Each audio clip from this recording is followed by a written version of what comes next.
Very good morning ವೀಕ್ಷಕರೇ. 30 minutes 30 news ವಿಶೇಷ ಬುಲೆಟಿನ್ಗೆ ಸ್ವಾಗತ. ನಾನ್ ಶರ್ಮಿತಾ ಶೆಟ್ಟಿ. ಪ್ರಮುಖ ವಿದ್ಯಮಾನಗಳ 30 ಸುದ್ದಿ ಒಂದೊಂದಾಗಿ ನೋಡೋಣ. ಸಿಡಿ ಸ್ಫೋಟದ ಬಗ್ಗೆ ರಮೇಶ್ ಜಾರಕಿಹೊಳಿ ಮೊದಲ ಬಾರಿಗೆ ಪಿನ್ ಟು ಪಿನ್ ಸ್ಪಷ್ಟನೆಯನ್ನ ಕೊಟ್ಟಿದ್ದಾರೆ. ಸಿಡಿ ಕೇಸ್ ಹಿಂದೆ 1+2+4 ಮಂದಿ ಕೈವಾಡ ಇದೆ. ನಾನು ತಪ್ಪು ಮಾಡಿಲ್ಲ, ನಾನು ನಿರಪರಾಧಿ ಅಂತ ಮಾಜಿ ಸಚಿವ ರಮೇಶ್ ಜಾರಕಿಹೊಳಿ ಹೇಳಿದ್ದಾರೆ. ಸಿಡಿಯಲ್ಲಿ ಯಾವುದೇ ಸತ್ಯಾಂಶ ಇಲ್ಲ. ಆ ಹುಡುಗಿಗೆ 5 ಕೋಟಿ ಕೊಟ್ಟಿದ್ದಾರೆ, ವಿದೇಶದಲ್ಲಿ ಅಪಾರ್ಟ್ಮೆಂಟ್ ಕೊಡಿಸಿದ್ದಾರೆ, ಸಿಡಿಗಾಗಿ ಕೋಟಿ ಕೋಟಿ ಖರ್ಚು ಮಾಡಿದ್ದಾರೆ ಅಂತೆಲ್ಲ ಆರೋಪಗಳನ್ನು ಮಾಡಿದ್ದಾರೆ. ಅಕಸ್ಮಾತ್ ಹೊಲಸು ಮಾಡಿದ್ರೆ ಅದಕ್ಕೆ ದಯವಿಟ್ಟು ಇವತ್ತು ನನ್ನ ಮಾಧ್ಯಮ ಮನವಿ ಮಾಡ್ಕೋತೀನಿ. ನಾನು ಭಾಳ ದುಃಖದಲ್ಲಿದ್ದೀನಿ. ದಯವಿಟ್ಟು ನಮ್ಮ ಸಹಕಾರ ಕೊಡಿ.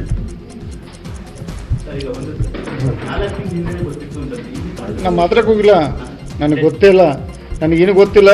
ಮತ್ತು ಯಾಕಂದರೆ ಇದೊಂದು ಮಹಾ ದೊಡ್ಡ ಷಡ್ಯಂತ್ರ ಇದೆ. ಸೆಕ್ಸ್ ಸ್ಕ್ಯಾಂಡಲಲ್ಲಿ ಭಾಳಷ್ಟು ಹೀನಾಣ ಆಗಿದೆ. ಎಷ್ಟು ಹೀನಾಣ ಯಾರಿಗೂ ಆಗಿಲ್ಲ. ಇನ್ನು ಭಾಳಷ್ಟು ಯಾಕೆ ಅಪ್ಲೋಡ್ ಮಾಡೋಕೆ 15-20 ಕೋಟಿ ಖರ್ಚು ಮಾಡ್ತಾರೆ, ನಾನು ಮುಗಿಸೋಕೆ 100 ಕೋಟಿ ಖರ್ಚು ಮಾಡ್ತಾರೆ. ತಲೆಡ್ಗೋದು ಭಾಳ ದೊಡ್ಡ ಷಡ್ಯಂತ್ರ ಇದೆ. ಬಾಲ್ಚೇನ್ ಜಾರಕಿಹೊಳಿ ಹುಡುಗಿ ಕೊಟ್ಟದ್ದು ನಂಗೆ ನನ್ನ ಮಾಹಿತಿ ನಾನು ಸ್ವಲ್ಪ ಹೇಳಿದೆ. 5 ಕೋಟಿ ಕೊಟ್ಟರೆ ಹುಡುಗಿ 50 ಲಕ್ಷ ಅಲ್ಲ, 5 ಕೋಟಿ ವಿದೇಶದಲ್ಲಿ ಎರಡು ಅಪಾರ್ಟ್ಮೆಂಟ್ ಕೊಡಿಸಿ ನಂಗೆ ಮಾಹಿತಿ ಇದೆ. ಇನ್ನು ಕನ್ಫರ್ಮ್ ಇಲ್ಲ. ಇವೆಲ್ಲ ಬರಬೇಕು. ಸಿಡಿ ಹಿಂದೆ ಇರೋ ಪ್ರಭಾವಿಗಳ ಹೆಸರನ್ನ ಬಹಿರಂಗಪಡಿಸುವುದಕ್ಕೆ ರಮೇಶ್ ಜಾರಕಿಹೊಳಿ ಸಜ್ಜಾಗಿದ್ದಾರಂತೆ. ಈ ಕುರಿತು 4 ದಿನಗಳ ಒಳಗೆ ಬೆಳಗಾವಿ, ಗೋಕಾಕ್ ಅಥವಾ ಬೆಂಗಳೂರಲ್ಲಿ ದೂರನ್ನ ಕೊಡುವುದಕ್ಕೆ ತೀರ್ಮಾನವನ್ನ ಮಾಡಿಕೊಂಡಿದ್ದಾರಂತೆ. ಅಲ್ಲದೆ ಆ ಸಿಡಿಯನ್ನ ಎಫ್ಎಸ್ಎಲ್ಗೆ ಕಳಿಸುವಂತೆ ಸಿಎಂಗೆ ಮನವಿಯನ್ನ ಮಾಡಿದ್ದಾರೆ. ಅಲ್ಲದೆ ಜಲಸಂಪನ್ಮೂಲ ಇಲಾಖೆ ಸಿಎಂ ಬಳಿಯೇ ಇರಲಿ, ಒಂದ್ ವೇಳೆ ಎಫ್ಎಸ್ಎಲ್ ವರದಿಯಲ್ಲಿ ನಕಲಿ ಸಿಡಿ ಅಂತ ರಿಪೋರ್ಟ್ ಬಂದ್ರೆ ರಮೇಶ್ ಜಾರಕಿಹೊಳಿಯನ್ನೇ ಮತ್ತೆ ಮಂತ್ರಿ ಮಾಡಬೇಕು, ಇಲ್ಲದೇ ಇದ್ರೆ ಬಾಲಚಂದ್ರ ಜಾರಕಿಹೊಳಿ ಮಂತ್ರಿ ಮಾಡಬೇಕು. 4 ದಿನಗಳ ಒಳಗೆ ಪ್ರಭಾವಿ ಕಾಂಗ್ರೆಸ್ ನಾಯಕನ ಹೆಸರು ಬಹಿರಂಗಪಡಿಸುವುದಕ್ಕೆ ನಿರ್ಧಾರವನ್ನ ಮಾಡಿದ್ದಾರಂತೆ.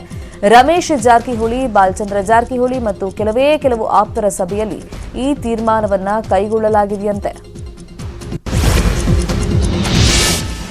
ರಮೇಶ್ ಜಾರಕಿಹೊಳಿ ಸಿಡಿ ಬಾಂಬ್ ಸಿಡಿಸಿದ್ದ ದಿನೇಶ್ ಕಲ್ಲಹಳ್ಳಿ ನಿನ್ನೆ ವಕೀಲರ ಜೊತೆ ಕಬ್ಬನ್ ಪಾರ್ಕ್ ಠಾಣೆಗೆ ಹಾಜರಾಗಿದ್ರು. ಸಿಡಿ ದೂರನ್ನ ವಾಪಸ್ ಪಡೆಯುವುದಾಗಿ ಪೊಲೀಸ್ ಇನ್ಸ್ಪೆಕ್ಟರ್ ಮುಂದೆ ಕಲ್ಲಹಳ್ಳಿ ಹೇಳಿದ್ದಾರಂತೆ. ಪೊಲೀಸರು ಯಾವ ಕಾರಣಕ್ಕೆ ದೂರು ವಾಪಸ್ ಪಡಿತಾ ಇರೋದು, ಯಾಕೆ ವಾಪಸ್ ಪಡಿತಾ ಇದ್ದೀರಾ ಅಂತ ಪ್ರಶ್ನೆ ಮಾಡಿದಕ್ಕೆ ಯುವತಿಯ ಮಾನಕ್ಕೆ ಧಕ್ಕೆಯಾಗ್ತಾ ಇತ್ತು, ಕೇಸ್ ವಾಪಸ್ ಪಡಿತಾ ಇದ್ದೀನಿ ಅಂತ ಕಲ್ಲಹಳ್ಳಿ ಹೇಳಿದಾರಂತೆ.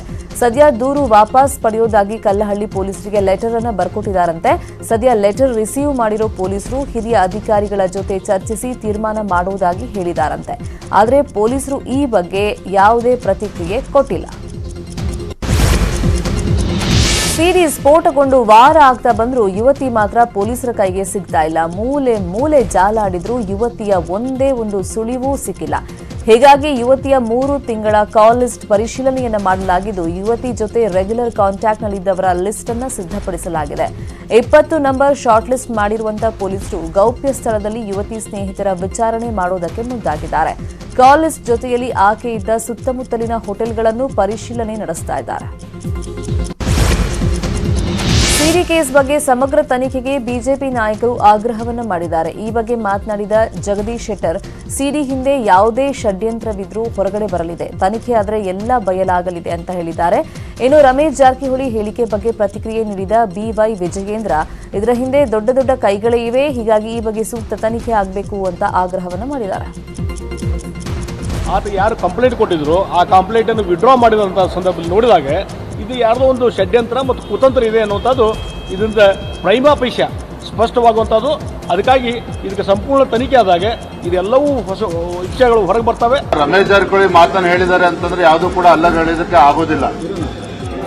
ಯಾಕೆಂದ್ರೆ ಒಬ್ಬ ಮಂತ್ರಿಯ ವಿರುದ್ಧ ಈ ರೀತಿ ಕಾರ್ಯಾಚರಣೆ ಆಗಿದೆ ಅಂತಂದ್ರೆ ಯಾರು ಸಣ್ಣವರಂತೂ ಇರೋಕ್ಕೆ ಸಾಧ್ಯ ಇಲ್ಲ. ನಿಶ್ಚಿತವಾಗಿ ಬಹಳ ದೊಡ್ಡ ಕೈಗಳ ಇದರಿಂದ ಕೆಲಸ ಮಾಡಿದೆ ಅನ್ನೋದು. ಕಾವೇರಿ ಕೊಳದಲ್ಲಿ ತಮಿಳುನಾಡು ಸರ್ಕಾರ ನೀರಾವರಿ ಯೋಜನೆ ಜಾರಿಗೆ ತರ್ತಾ ಇದೆ. ಈ ವಿಚಾರವನ್ನ ವಿಧಾನಸಭೆಯಲ್ಲಿ ಜೆಡಿಎಸ್ ಸದಸ್ಯ ಎಚ್ಡಿ ರೇವಣ್ಣ ಪ್ರಸ್ತಾಪಿಸಿದರು. ಚುನಾವಣೆ ಸಲುವಾಗಿ ತಮಿಳುನಾಡು ಸರ್ಕಾರ ನೀರಾವರಿ ಯೋಜನೆಗೆ ಅನುಮತಿಯನ್ನು ನೀಡಿದೆ. ಸುಮಾರು 10,345 ಕೋಟಿ ರೂಪಾಯಿ ಯೋಜನೆಯನ್ನು ತರಲಾಗ್ತಾ ಇದೆ.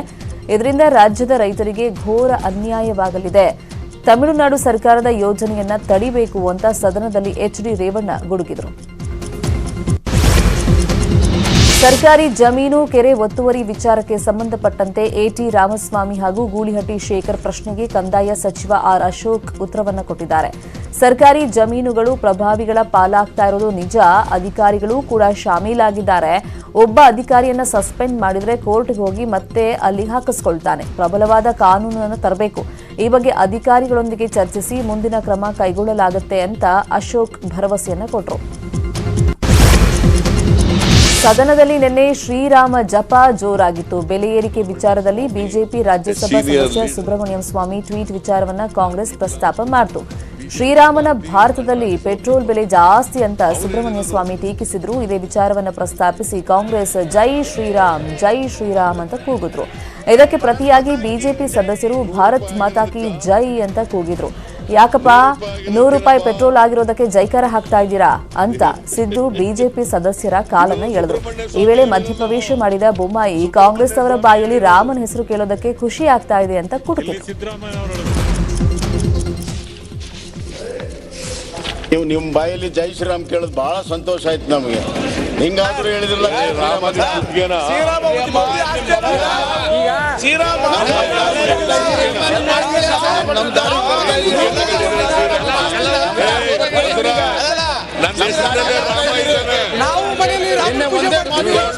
ಒಂದೇ ಮಾತ್ರ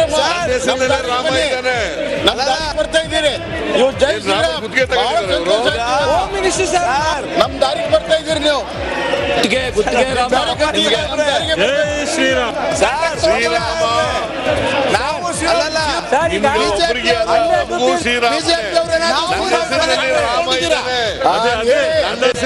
ರಾಮ ಇದ್ದಾನೆ ಗೊತ್ತಿದೆ. ಕೊನೆಗೂ ರಾಮಚಂದ್ರ ನಾನೇನ್ ಮಾಡ್ಲಿ ಹಿಂಗ್ ಬರ್ಬೇಕು. ಬಜೆಟ್ ಅಲ್ಲಿ ಸಿಎಂ ಬಿಎಸ್ವೈ ಒಕ್ಕಲಿಗರ ಅಭಿವೃದ್ಧಿ ನಿಗಮ ಘೋಷಿಸಿದ್ದಕ್ಕೆ ಒಕ್ಕಲಿಗ ಸಮುದಾಯದ ಸಚಿವರು ಶಾಸಕರು ಸಿಎಂಗೆ ಅಭಿನಂದನೆ ಸಲ್ಲಿಸಿದರು. ವಿಧಾನಸೌಧದಲ್ಲಿ ಡಿಸಿಎಂ ಅಶ್ವಥ್ ನಾರಾಯಣ್, ಸಚಿವ ಆರ್ ಅಶೋಕ್ ನೇತೃತ್ವದಲ್ಲಿ ಮುಖ್ಯಮಂತ್ರಿಗಳನ್ನ ಸನ್ಮಾನಿಸಲಾಯಿತು. ಶೀಘ್ರವೇ ನಿಗಮಕ್ಕೆ ಅಧ್ಯಕ್ಷರನ್ನ ನೇಮಕ ಮಾಡುವಂತೆ ಮನವಿಯನ್ನ ಮಾಡಿದರು. ಅಭಿನಂದನೆ ಸ್ವೀಕರಿಸಿದ ಸಿಎಂ ಬಿಎಸ್ವೈ ಸಂತೋಷ ವ್ಯಕ್ತಪಡಿಸಿ ಆದಷ್ಟು ಬೇಗ ನಿಗಮಕ್ಕೆ ಸಮರ್ಥ ಅಧ್ಯಕ್ಷರನ್ನ ನೇಮಕ ಮಾಡುವುದಾಗಿ ಭರವಸೆಯನ್ನ ಕೊಟ್ಟರು. ದಿವಂಗತ ಮಾಜಿ ಸಚಿವ ಮನಗೂಳಿ ಪುತ್ರ ಅಶೋಕ್ ಮನಗೂಳಿ ಜೆಡಿಎಸ್ ತೊರೆದು ಕಾಂಗ್ರೆಸ್ ಸೇರ್ಪಡೆಯಾಗಿದ್ದಾರೆ. ಬೆಂಗಳೂರಿನ ಕೆಪಿಸಿಸಿ ಕಚೇರಿಯಲ್ಲಿ ಮಾಜಿ ಸಿಎಂ ಸಿದ್ದರಾಮಯ್ಯ ಹಾಗೂ ಕೆಪಿಸಿಸಿ ಅಧ್ಯಕ್ಷ ಡಿಕೆ ಶಿವಕುಮಾರ್ ಸಮ್ಮುಖದಲ್ಲಿ ಕಾಂಗ್ರೆಸ್ ಬಾವುಟವನ್ನು ಹಿಡಿದರು. ಈ ವೇಳೆ ಮಾತನಾಡಿದ ಕೆಪಿಸಿಸಿ ಅಧ್ಯಕ್ಷ ಡಿಕೆ ಶಿವಕುಮಾರ್, ಮನಗೂಳಿಯವರು ಸಾಯೋ ಮುನ್ನ ನನ್ನನ್ನ ಹಾಗೂ ಸಿಎಲ್ಪಿ ಲೀಡರ್ ಅನ್ನ ಭೇಟಿ ಮಾಡಿದ್ರು. ನನ್ನ ಪುತ್ರನನ್ನ ನಿಮ್ಮ ಕೈಗೆ ಬಿಡ್ತೀವಿ ಅಂತ ಹೇಳಿದ್ರು. ಅವತ್ತು ಅಶೋಕ್ ಮನಗೂಳಿ ಕಾಂಗ್ರೆಸ್ಗೆ ಸೇರ್ಪಡೆಯಾಗಿದ್ದಾರೆ ಅಂತ ಹೇಳಿದ್ರು. ಇನ್ನು ಸಿದ್ದರಾಮಯ್ಯ ಮಾತನಾಡಿ ಅಶೋಕ್ ಮನಗೂಳಿ ಷರತ್ತಿಲ್ಲದೆ ಕಾಂಗ್ರೆಸ್ಗೆ ಸೇರಿದ್ದಾರೆ ಅಂತ ಹೇಳಿದ್ರು. ಏನು ನಮ್ಮ ಅಲ್ಲಂ ವೀರಭದ್ರಪ್ಪನವರು ಮಾಡಿದ ಶಿಫಾರಸನ್ನು ಕೂಡ ನಾವು ಅಂಗೀಕರಿಸಿ ಇವತ್ತು ಅಶೋಕ್ ಮನಗೂಳಿಯವ್ರನ್ನ ಯುವಕರನ್ನ ನಮ್ಮ ಮಾಜಿ ಮಂತ್ರಿಗಳ ಸುಪುತ್ರರನ್ನ ಕಾಂಗ್ರೆಸ್ ಪಕ್ಷಕ್ಕೆ ನಾವು ಸೇರ್ಪಡೆಯನ್ನ ಮಾಡಿಕೊಳ್ತಾ ಇದ್ದೇವೆ ಅನ್ನೋ ಮಾತನ್ನ ಡಿ ಕೆ ಶಿವಕುಮಾರ್ ಅವರು ಮಾತನಾಡಿ ಅಶೋಕ್ ಮನಗೂಳಿ ಅವರನ್ನ ಪಕ್ಷಕ್ಕೆ ಬರಮಾಡ್ಕೊಂಡಿದ್ದಾರೆ. ನಾವೆಲ್ಲರೂ ಕೂಡ ಅವರನ್ನ ಪಕ್ಷಕ್ಕೆ ಸ್ವಾಗತ ಮಾಡಿದ್ದೀವಿ. D K Shivakumar